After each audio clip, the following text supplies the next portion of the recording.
সকালবেলা সমস্ত বাসি কাজকর্ম সারা হয়ে গেছে, চান ফানও কমপ্লিট হয়ে গেছে। তো এইগুলো জানো নিরামিষের দিন আমাকে দুবার করে বাসন মাজতে হয়।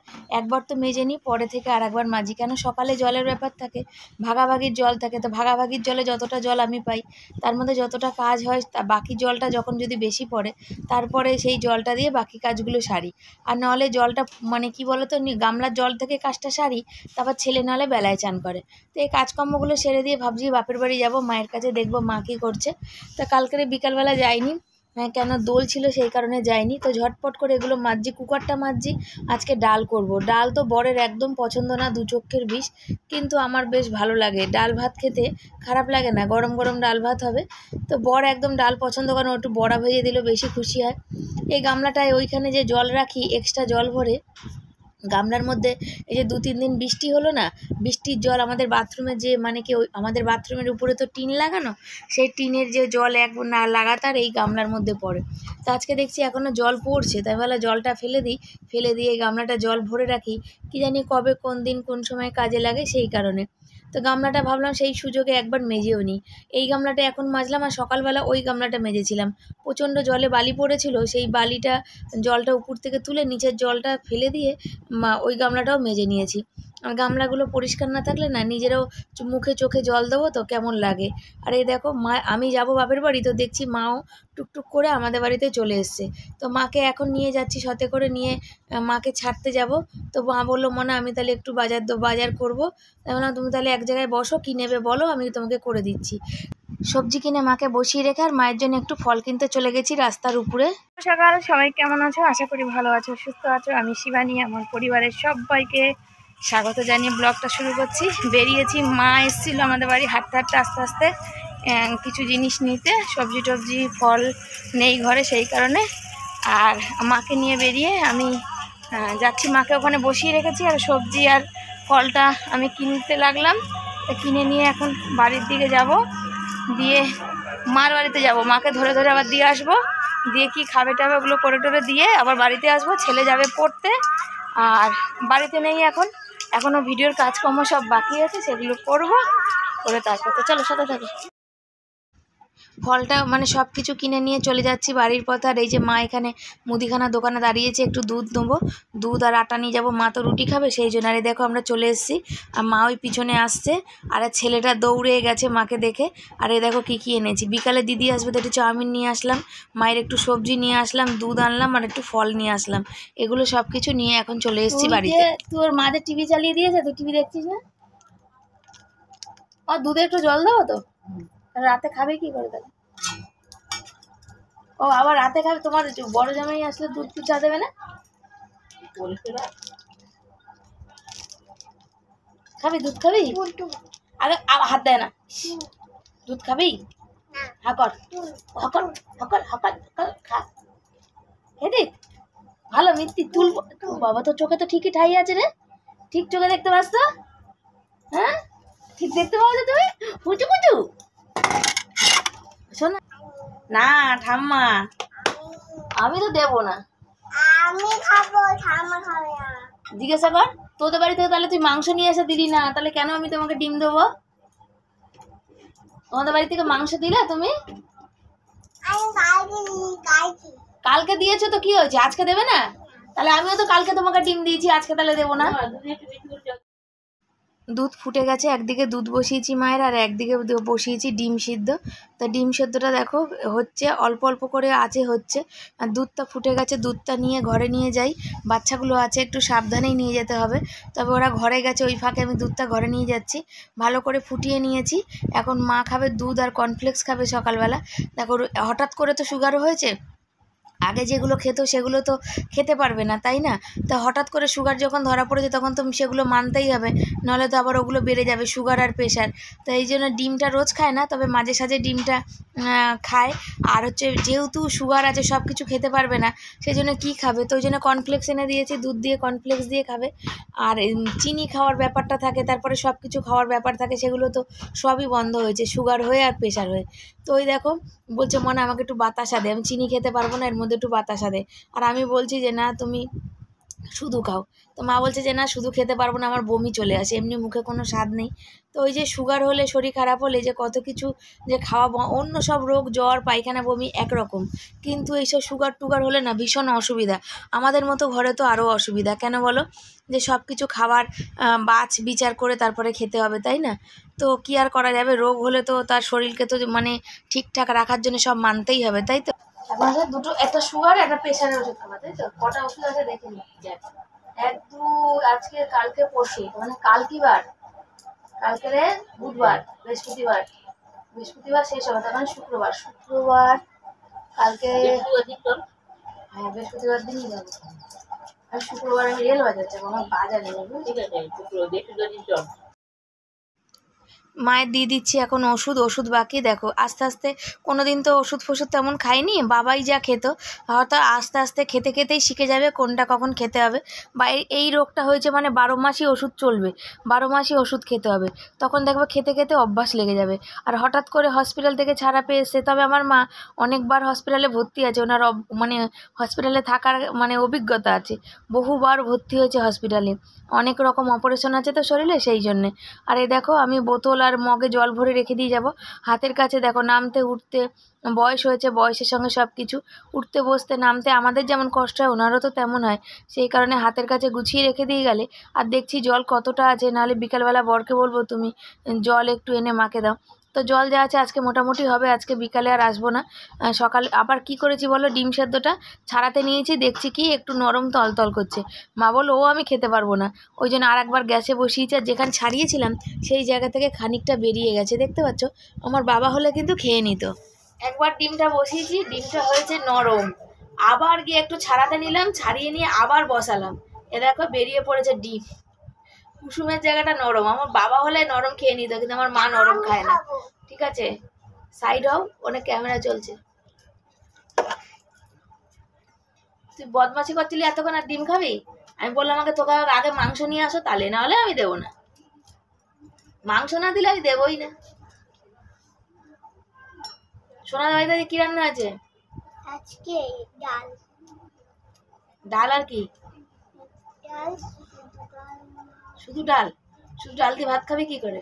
ডাল আর মাছ ভাজাও রয়েছে, দুপুরবেলা আমাকে দেবে। আমি মাছ চাই। দুপুরবেলা তোকে দেবে? হ্যাঁ, আমাকেও দেবে। আমাকে দেবে। কে দেবে তোকে? আমাদের মা। মা তো সবার মা,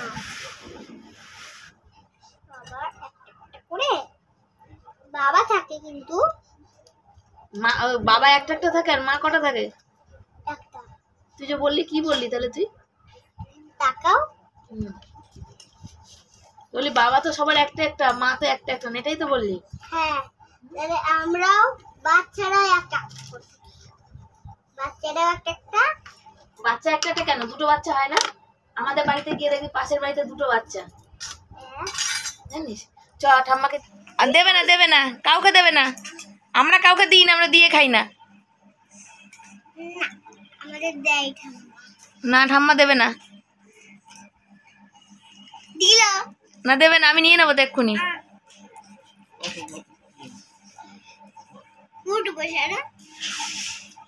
অবস্থাটা দেখো, যখন বাপের বাড়ি থেকে বেরোবো তখন হচ্ছে ভাইয়ের মেয়ে আর ভাইয়ের ছেলে এক ব্যারেল জল সব ফেলে দিয়েছে, সেটা মানে ভাইয়ের বউয়ের সাথে ধরে মুছলাম, মায়ের করে দিয়ে আসলাম সব কিছু। এখন বাড়ি আসলাম, এখন কটা বাজে জানো? 1:30 বাজে। এসেই আগে ডালটা বসালাম, যে ডালটা হোক। আর আমার আজকের বড় দুর্ঘটনা থেকে আমার ছেলে আজকের বেঁচে গেছে। আজকের সকালে পড়া ছিল, তোমাদের বললাম হাতটা দেখা, দেখা দিকে দেখা, দাঁড়া, দেখতে পাচ্ছ তোমরা? একটা বাইক ওকে ঠুকে দিয়েছে, মানে এমন ভাবে ঠুকেছে, ব্যাকের মুখে ঠুকেছে, এমন ঠুকেছে, আশেপাশের লোক, আমরা তো জানি না, ওর বাবা থাকলে তো ওর বাবাই পড়তে দিতে যায়, আর যেহেতু ওর বাবা নেই সেহেতু মানে কি করে যাবে, সকালে বর কাজে যায়, সে তো সকালে 10:30 থেকে পড়া, আর আমি মা এসেছিল, মাকে নিয়ে ওকে পড়তে গেলেও কিছু করতে পারতো না, ঠুকে দিত তো বাবা বা কি করতো? হ্যাঁ, আমার ছেলে বলছে যদি ঠুকে দিত তার বাবা গেলেও কিছু করতে পারতো না, মানে ব্যাকের মুখে ও জাস্ট এরকম ঢুকেছে। আর বাইক কোন পিছন দিক দিয়ে সে ঢুকেছে না সামনের দিক দিয়ে? সামনের দিক, সামনের দিকে তো হাত। তা ও যখন সামনে আসে তুই দেখতে পাসনি?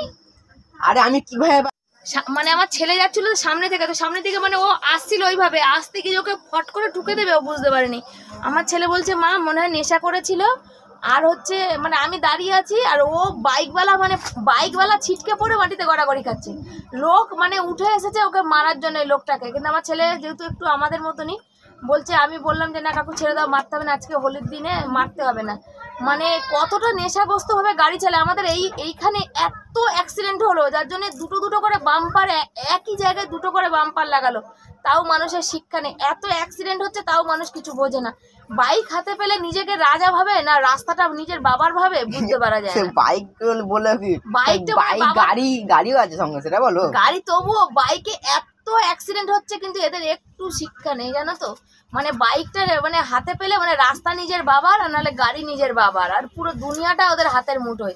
মানে ওরা একবারে রকেটের স্পিডে দৌড়ায়। কত লোক, কত বয়স্ক মানুষ, কত আমার লোকটা কি কাকুটা বয়স্ক, মিনিমাম 40 থেকে 35 বছর বয়স হবে। তাহলে যদি আমার ছেলেটার কিছু হতো তাহলে কি হতো বলো তো? এমনিতেই সময়টা আমাদের মানে বলে না, সময়টা আমাদের এমনি খুব খারাপ যাচ্ছে, তার মধ্যে যদি কপাল ভালো যদি কিছু দুর্ঘটনা ঘটেনি। বরকে ফোন করলাম, আমার ভাইয়ের বউরা বলছে কেন দাদা জামাইকে ফোন করতে গেলে কাজের মধ্যে আছে, জামাইবু তো টেনশন করবে। তাহলেও আমি না জানিয়ে পারি না জানো তো, সেই জন্য আরো বলে দিলাম। তো অতটা হাতে পায়ে আরো লেগেছে, আমি বেশি কাটাগুলো দেখাচ্ছিলাম, মানে দেখানো তো ঠিক লাগে না, ভালো লাগে না। তো কত বড় বিপদ থেকে আজকে বেঁচে গেছে আমার ছেলে। তো চলো সাথে থাকো তোমরা, রান্নার তরকারি কাটি তারপর আসছি। আজকে কি রান্না করব, আস্তে আস্তে অনেক দেরি হয়েছে, তো বেগুনটা ছিল, বেগুন ভাজা করব। আর এই দেখো হেলেঞ্চা পাতাগুলো একটু বেছে নেবো। হেলেঞ্চা পাতা চালের গুঁড়ি দিয়ে বড়া করলে বেশি ভালো লাগতো, কিন্তু এটা বেসন দিয়ে করব, গরম গরম করব, খেতে ভালো লাগবে। তবে হেলেঞ্চা পাতাটা অল্প একটু আছে, তো একটা আলু একদম ঝিরিঝিরি করে কেটে এর মধ্যে দিয়ে তারপরে গরম গরম বড়াটা ভাজবো। বড়া ভাজা আলু সেদ্ধ থাকলে খাওয়া হয়ে যাবে, কিন্তু বেগুন ভাজা, ডাল, আলু সেদ্ধ, বড়া ভাজা, আজকে এইগুলোই রান্না। আর এই দেখো বাটিটা ধুলাম ডাল রাখবো বলে, এটা ধোয়া হয়নি। আর এইখানে জল, আমার ছেলে জিজ্ঞাসা করছে মা তুমি এই জলটা নাও, না হ্যাঁ, কলের জলে এত বালি পড়ে, চালটা কি করে ধোবো, আর থিতিয়েই বা কী করে নেবো বলো। সেই জন্য ওই মানে ট্যাঙ্কির জলের থেকে নিয়ে চালটা আমি ধুয়ে নিই। আর এখানে ডালটা হয়ে গেছে, মানে ফোটানো বসিয়ে রেখে ওই কাজগুলো সারছিলাম, এসেই আগে ডালটা বসিয়েছি সেদ্ধ করতে। আর ডালটা ফোড়ন দেবো, জিরা, তেজপাতা, শুকনো লঙ্কা দেবো, নিরামিষ তো সেই জন্য তো বেশি কিছু দিতে পারবো না, ওই জন্যে দেবো। আর তেঁতোর ডাল ভেবেছিলাম করবো, তা আবার হিমচেটাও একটু তিতকুড়ি, আবার এটাও তিতকুড়ি হবে, এমনি ডাল ভালোবাসে না, আবার তিতোর ডাল, তাহলে আরোই কেউ খাবে না। এই জন্য শুধু প্লেন করে করলাম, পাতলা করে করলাম, ঘন ডালটা খুব একটা পছন্দ করে না। মা যেহেতু আমাদের বাড়ি এসেছিলো, মাকে অশরীরটা খারাপ, তাও বললাম তুমি কি করে আসলে, তা নিয়ে তাও বাজার দোকানগুলো মায়ের করা হলো, সারা হলো। আর আমি আজকে দেরি হয়ে গেল, সেই জন্য আজকে আমারই রান্না, কি ভেবেছিলাম রান্না করবো আর কি রান্না হয়ে গেছে। শনিবার বা মঙ্গলবার এই দুদিন নিরামিষ থাকলে ভীষণ অসুবিধা হয়, কি রান্না করব ভীষণ একটা চাপ হয়। বেগুনগুলোতে চিনি দিয়ে রেখেছি, আমাদের আবার চিনি দিয়ে না রাখলে কেউ খেতে চায় না। আর জানি না এরকম যদি সুগারের রোগ আমাদের হয় তাহলে আমাদের কি হবে, এটা একটা বিশাল পরিমাণে কিন্তু চিন্তা লেগে যায়। সুগারটা একদম খুব সবথেকে খারাপ রোগ। প্রেশার তবু ঠিক আছে, খাওয়া তো যায়, কিন্তু সুগারটা হলে তো খাওয়া যায় না। ভাত বসিয়ে দিয়েছি, ভাত প্রায় হয়ে এসছে। আর এই দেখো সব কিছু দিয়ে নিয়েছি, বেসন, আলু, সব কিছু, কাঁচা লঙ্কা, আর এগুলো মাখিয়ে নিয়ে সুন্দর করে বড়া দিলাম। তো বর মনে হয় জীবনে প্রথম খাবে হেলেঞ্চা, তাই বললাম তুমি একটু দাঁড়াও, আমি দুটো বড়া করে এবার তোমাকে একটা দিই, তুমি খেয়ে দেখো। আমি আমার বিয়ের পরে এই প্রথম খাচ্ছি, বাপের বাড়ি ছিলাম আলু দিয়ে সিদ্ধ করে মাখা খেতাম, কিন্তু কোনোদিন বড়া টড়া খাইনি। আমার বাবা ভীষণ শরীর স্বাস্থ্য মানে চিন্তা করতো, সেই জন্যে তিতো ফিতো এগুলো মানে ভাজা ভুজি এগুলো কমই পছন্দ করতো। তরকারি করতো, উচ্ছেরও তরকারি খাওয়াতো, আর হেলেঞ্চা মানে সিদ্ধ খাওয়াতো। রান্না মোটামুটি কমপ্লিট। বাপের বাড়ি থেকে আস্তে আস্তে অনেক দেরি হয়ে গেছে আজকে, এত দেরি হয়ে গেছে, কি রান্না করলাম বলো? মুগের ডাল, নিরামিষ তো, আলু সেদ্ধ, আর গিমা শাকের না হেলেঞ্চা শাকের বড়া, আর হচ্ছে বেগুন ভাজা, এই করেছি। ভাবলাম পাঁপড় ভাজবো, তো বর বললো ভাজতে হবে না, বড়া ভেজেছো, বেগুন ভেজেছো, এত ভাজাভুজি লাগবে না। আর বড়া ভাজা আর হচ্ছে কি বলে আলু সেদ্ধ দিলেই তো আমার বরের হয়ে যাবে খাওয়া। ডালটা ওর না হলেও চলবে, আর ও একটু তিতো খেতে ভালোবাসে, তেতো না মানে হালকা গিমা শাকের মানে হেলেঞ্চা শাকের বড়া তো হালকা তিতো মতন। আর আমার ছেলের হচ্ছে অ্যাক্সিডেন্ট করে বাড়ি এসছে, বেঁচে ফিরে হাত পায়ে তো কেটে একদম ফালা ওদের দেখালাম কি করে খাবে। আলু দিয়েছিলাম, বললাম আলুটা একটু মাখ, বললো না আমি পারবো না, তাহলে আমি খাবো না, বলছে তাহলে আমাকে শুধু ডাল ভাত দাও, আমি চামচি দিয়ে খাই। তো বাধ্য হয়ে আবার এখন ওই রান্না করে আবার ওকে খাওয়াতে বসেছি। আর বড়মশাই গেছে চান করতে, দেখো মাথা দুলিয়ে করতে থাকবে, বলদদের মতো হাসতে থাকবে, লজ্জা নেই যে মার কষ্ট বা কিছু। আমি যখন বুড়ো হবো না, আমার যখন দাঁত ফাত খুলে যাবে, তখন আমাকে করে খাওয়াবে না, দেখবে তোমরা। মনে আছে? চলো, আমার কাজ হচ্ছে মা তো পারি না থাকতে। ওর হাতে দেখো পুরো এক খাবলা মাংস উঠে গেছে আঙুলের, মানে ওইটাই দেখালাম তোমাদের। আর কেটে কুটে তো গেছে, তার কোনো ঠিক নেই। মানে এমন বাইকওয়ালাটা ঠুকে, মানে ওকে ধাক্কা ঠুকেছে। আমাদের তো এইখানেরই সবাই চেনাশোনা সবাই বলছে, সেখানে সেই বাইকওয়ালাটা নিজে ছিটকে পড়ে গেছে। ভাবতে পারো তাহলে ওর কত বড় অ্যাক্সিডেন্ট থেকে বেঁচেছে বলো। এত এই রাস্তাটা অ্যাক্সিডেন্ট, আর এত ওর বাবা তো শুনে বকাবকি করছে। ও বলছে আমার কি দোষ, আমি তো যাচ্ছিলাম, ও তো সামনে থেকে এসে কি বলবো আর, বলো কিছু বলার নেই। তো চলো ওকে খাইয়ে নিই, তারপরে বর আসুক। বরের আলু, এই যে বর তো শুকনো লঙ্কা দিয়ে খাবে, আলু হচ্ছে করতে দিয়েছি, দেখো চুল পড়ে গেছে। আলু হচ্ছে ঠান্ডা করতে দিয়েছি, বরের শুকনো লঙ্কা ভাজা হয়ে গেছে, ছেলেকে কাঁচা লঙ্কা দিয়ে মেখে দিয়েছি। তো ওকে খাইয়ে নিই, আবার আসছি তোমাদের সামনে। দুপুরের পরে আর তোমাদের কাছে আসিনি কেন বলো তো, পাশে চলছে কীর্তন আর প্রচুর গান হচ্ছে। বাসন বাইরে ভেজাতে দিয়েছি, বর গেছে স্টেশনে ওই হাতের শিকড়গুলো বাঁধবো সেগুলো আনতে, আর হচ্ছে মুদিখানা জিনিস আনতে। আর আমি ঘর ঝাড় দেবো এখন, আর যত ওই জায়গাটা ছিল কাগজপত্র পরিষ্কার করলাম, আর বাসনগুলো ভিজাতে দিয়ে এসেছি। ঘরটা আর কি মশা, ঘর ঝাড় দেবো পাখা বন্ধ, দেখো মশা ধূপকাঠি ধরিয়েছি, পাখা চালিয়ে দিয়েছি, তাও মশা ছাড়ছে না। আর এখানে কি বলো তো, এত এই সিজনটা এত খারাপ হয়েছে, এই ছুঁচোতে না মা কি বলবো গর্ত করে, মানে মেঝের তলা থেকে এর তলা থেকে না মানে পুরো গর্ত করে দিয়েছে। আর এই যে আলমারিটা যেখানে, সেখানে আমাদের ঘরে নারকেল গাছ ছিল, সেই কারণে পুরো মেঝে ফেটে তোমরা তো দেখেছো কী অবস্থা, সব জায়গা নষ্ট হয়ে গেছে। কিছু করার নেই, উপায় নেই। আর এত পিঁপড়ায় মাটি তুলছে, যেখানে মানে সিমেন্ট তুলছে বলার কথা না। আর বাসনটা মেজে চলে এসে জামা কাপড়গুলো, অনেক জামা কাপড় ছিল, ওগুলো সব ভাঁজ করে গুছিয়ে নিচ্ছি। কেন ওই শর্ট করি তখন পরি তো, তারপরে তখন এত রান্নার তাড়া থাকে, ভাঁজ করা হয় না, সন্ধেবেলায় ভাঁজ করতে পারি সেই কারণে। আর বর মুদিখানা জিনিস নিয়ে এখনও আসেনি, তো বর মুদিখানা জিনিস নিয়ে আসলে দেখাবো যে কী কী জিনিস নিয়ে এসেছি। এই দেখো কী এনেছি, এনে বিস্কুট, চাল, মুড়ি, আজকে ঝুরি ভাজা আনেনি, একটু সোয়াবিন এনে রাখলাম, বেসন, মশা মারার ধূপকাঠি, জিরে, লঙ্কা, হলুদ, তেলের প্যাকেট, সব কিছু নিয়ে আসা হয়ে গেছে। এগুলো ছেলেকে বলি যে বাবা তুই একটু গুছিয়ে দে, ততক্ষণ আমি রুটি তরকারিটা করে নিই। আর যেমন কথা বলা তেমন কাজ, দেখো রুটি তরকারি হয়ে গেছে।